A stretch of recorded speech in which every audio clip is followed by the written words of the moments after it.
Gold Mann గా ఎందుకు చలామణి అవుదాం అనుకున్నారు సూర్యాభాయ్? అంటే మీరు ఏం మాట్లాడుతున్నారు నాకు అర్థం కావట్లేదు మేడం. సార్ ఏమన్నారు గోల్డ్ కాదు కదా, ఇన్ని లోహాలు కలిస్తే దాన్ని గోల్డ్ అని ఎందుకంటారు మేడం? సార్ ఏం చెప్తున్నాడు మీరు వినండి పూర్తిగా. అందులో మీకు ఏం చెప్పాను నేను, వేటుతో సంబంధం లేదు, దాంట్లో గోల్డ్ వేసి మనం చేయొచ్చు. వెండి మీద గోల్డ్ పూత పూయించారు. పూత కాదు మేడం, దాన్ని మీకు ఒకవేళ అర్థం కాకపోతే అతను ఉన్నాడు కదా, అతను అడగండి.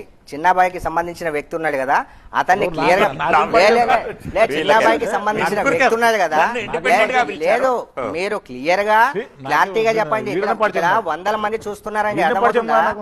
ఇక కొన్ని లక్షల మంది చూస్తున్నారు. సరే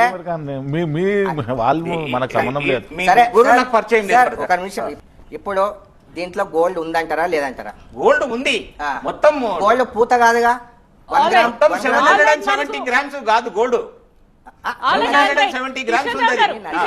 థ్యాంక్ యూ సో మచ్ అండి, థ్యాంక్ యూ.